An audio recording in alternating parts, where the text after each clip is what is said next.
Hi there, folks. I'm Emily. And I'm Elt. And we are Oh My Word, a podcast where we talk about books, movies, musicals, TV shows, etc. and give you our ratings and reviews, because even though there are ratings out there for TV shows, there aren't ratings for books or for plays. And we talk a little bit more specifically about the content so you really know what our ratings mean. Yeah, and because we're not the rulers of the industry, you could trust our ratings. Which is why we came up with our pearl clutching system.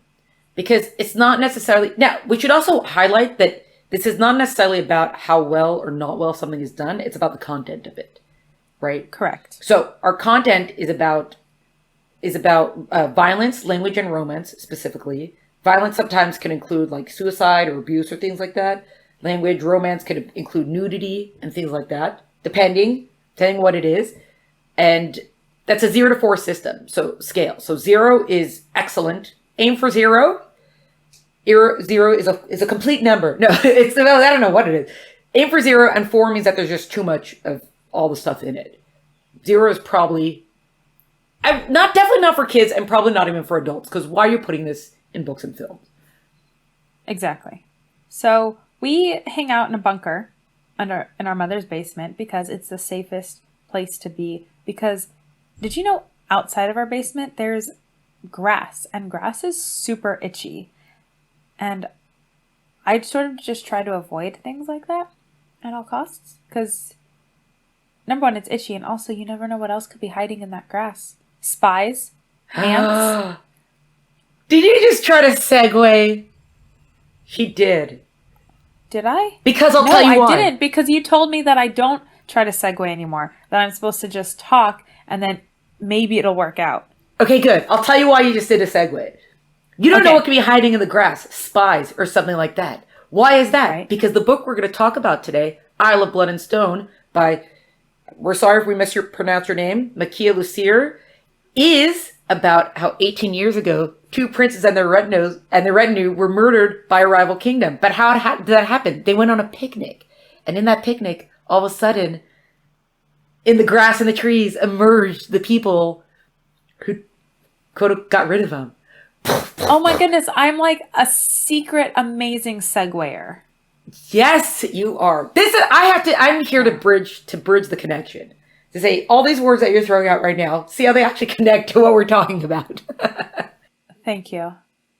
This is why you're the writer. Yes, well, one of the reasons. The other reason is because you get too busy doing your Disney stuff and like singing your songs and trying to get birds to like sew dresses for you, so you're too distracted. I have a stitch started, and I feel like that is impressive. Because every dress starts with 1 stitch. Yes. I'm sure there's a t-shirt in there somewhere that we can make a magnet or a t-shirt out of that. And it's gonna be like everything starts with 1 stitch, and then it's gonna look kind of like shadowed because there's only gonna be 1 stitch at the top. Boom. Design complete. Beautiful. I know. Beautiful. So beautiful. But anyways, so Isle of Blood and Stone, 18 years ago, 2 princes and their retinue were murdered by a rival kingdom. Or were they? Bum, bum, bum. Maps appear 18 years later, which indicate there's more to the story.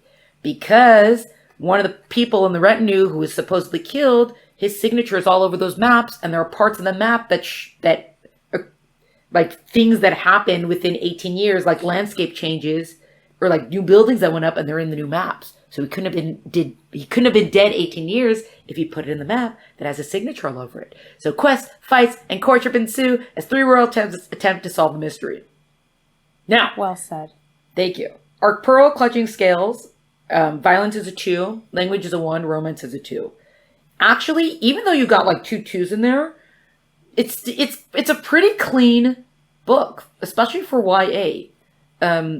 Which is very... We could probably almost knock the romance down, really. To 1. Yeah, because there's the king, who's like he's very young. He's like 19 or something like that, because his 2 older brothers were they were supposed to be the heirs, not him. So you have the king who's like 19-ish, and then he's got his 2 friends, and the 2 friends are the ones that have the romance. But it's not... Because it comes in already with them already kind of like in this new part of the relationship, sort of. So you don't have the whole build-up of like, she looked at me and like stars exploded or something like that. It was more like, I realized that like I was starting to feel differently about her. Like I always felt this way about her. I didn't know if I could say it, sort of thing. So it's a little bit different. It's like the sort of like first love obsessiveness is not like there. You know what? You're right. Right. Maybe we should knock down the romance at least to 1.5. They do kiss twice, but Yeah. it's not overly described.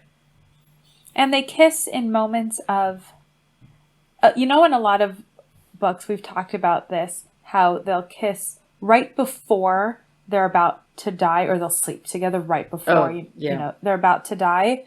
In this book, it's the opposite. He almost dies, and then he comes. He's attacked by a sea serpent. She saves him. He comes back on land, and then he kisses her because he's like, I almost died, and now I'm not going to hide any longer. And that to me feels different because you did just almost experience death. And so now you're aware of what you almost missed, as opposed to we're going to die, so we need to sleep together because I just want to know what sleeping together is like.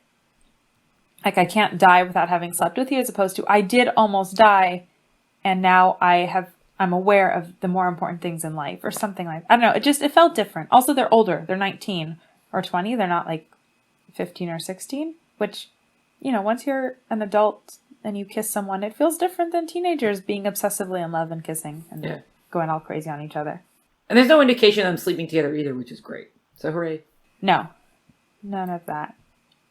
So yeah, it is a very clean, and even the violence, which there is some, because there's fighting and there's subterfuge and coups and people taking over, so people are getting beaten up and there's swords and people die, but it's not super gruesome, and it's within the realm. I read the back cover, and Makiia Lucier, she says that she was inspired by Indiana Jones because she really liked the Indiana Jones books. And so there's going to be some fighting because you're on a mystery and there are people trying to hide information. So some of that, it was a little bit more in context. It fit, I thought. Yeah. This book actually, it's just a big adventure. It does feel like a big adventure. Yes. Because this kingdom that they live in, they're all a bunch of navigators and map makers, and we're going to go sail the world. We're going to discover things. This is how you distinguish yourself by through discovery and sailing and all that kind of stuff, which is great. And the whole mystery about the map, but they have to follow the clues in the map and things like that. You do have certain fantastical or like fantasy elements that come in with like the ghost things and whatever, but nothing feels like an out of place kind of magic of like, oh, they magically were able to create a bridge to cross to save themselves. Like none of it feels like that. You also have Mercedes.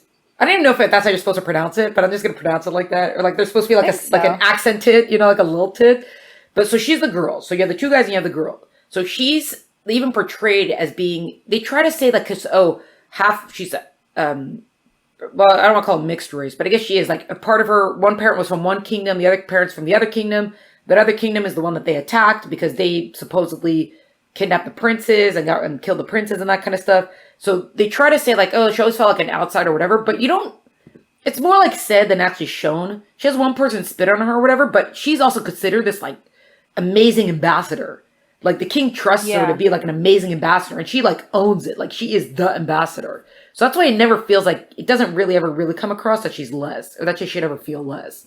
It says that she does, but like, you're like, why? You're this amazing ambassador that the king trusts in, and you have proven yourself over and over again. Like, forget the one idiot who spit at you. Like, don't make it a thing. They also make it a thing. Like, there's a slight feminist thing going on. The fact that Mercedes is an ambassador, and then there's other little girl, Reina, that she wants to be a navigator just like Elias, but only boys can really become navigators. And even though there are women in very high positions of authority and teaching, it seems women are very equally integrated into this world. But it brought up something interesting that you've mentioned before, Elt, which is authors who want to include women in their stories can create worlds in which women are created. They don't have, this is a fantastical place. In this fantastical place, women can be included. You don't have to base it off of how you think the world works and that women are excluded from different professions. Just make it that women are equal. Why do authors set up a world in which women aren't equal? Right. It's weird. Well, especially when it's like a navigator thing and not I'm gonna get in trouble for this, baby. But like when it's not like a feat of strength, because now you see they're always like mixing. There's always male and female soldiers who could keep up with each other. So maybe if it's a fantasy world, they can because they have superpowers or something. But whatever. Anyways, here's my real thing with it. Reyna, who's supposed to be this adorable, well, not adorable, but like an ambitious young girl. She has a little bit too much of a key part. Like she makes it she's a little bit too like precocious. That she's the one who finds the map that like starts this whole thing off. But it's not like she found it and she got time to study it. It's like she got a glance of it in a marketplace and magically was able to find all these clues in it. That like automatically, like she barely had time to study it. And there's a few times where she like brings her in. I don't know if it's because she writes in the back matter. She writes about her own daughter and blah, whatever. So maybe she was just kind of projecting because of her own daughter. And maybe she wanted her daughter to see that and whatever. But it's like, this is young adult. It's not middle grade. It's not whatever. Like the 9-year-old is not the key player in the young adult story. And it just felt like she was too precocious. Maybe she wasn't, and maybe it's just me. And I was just finding like that nitpicky thing to deal with. But I did feel like she played too key of a role in certain things and it's also, she's 9. She's 9. Like you didn't show us anywhere that they advanced more quickly at the age of 9. Like I did. No, I did feel I didn't care so much that she was overly precocious because at least she wasn't an annoying precocious like some kids are in books. Yeah. But I do agree with you that I didn't really understand why this one kid, at first I thought she was like royal, but she's not. She's not related to the king. Right. She's not related to I thought maybe she was Mercedes' niece. I guess I missed it, but it's not really clear why she's so integral to the story. Yeah. Like it didn't have to be her. Right. It was interesting. Yeah. But that's the one thing. Otherwise overall the story is pretty clean. It is a fun adventure. It's very fun. Good pacing. Yeah, pretty good pacing. Yeah, that's right. I think there's a sequel that's more of a companion because it follows Reyna. So, whether you like it or not, I know, I'm mad at Reyna, so I don't know if I need to read it. But it has pretty solid, it's a pretty solid inclusion in I guess you could say on the YA shelf. Yeah. Yeah, absolutely. And it ended. I was actually, now you say there's a companion novel, but it really is like a standalone. Yeah. You know how I feel about these books that you think are going to be standalone and then suddenly there's like 12 sequels. Yeah. And I don't have time for 12 sequels and sometimes it just ruins it. In this book, it ends. It was good. It tells a full story, family relationships and love relationships and mystery, whatever. It was just fun. Yeah.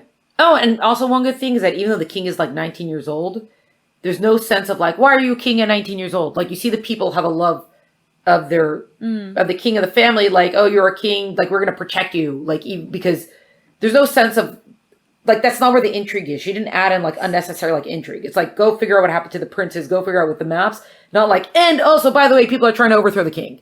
As far as him, so I did like that also. So it's like I'm glad you didn't try to put everything into the book. Like you stuck to the adventure. Yes. Yeah. No, it was a lot of fun. Speaking of adventure. No, I'm not going to do it. I'm not going to go outside. I was going to say, now I'm feeling the adventurous spirit, but you know what?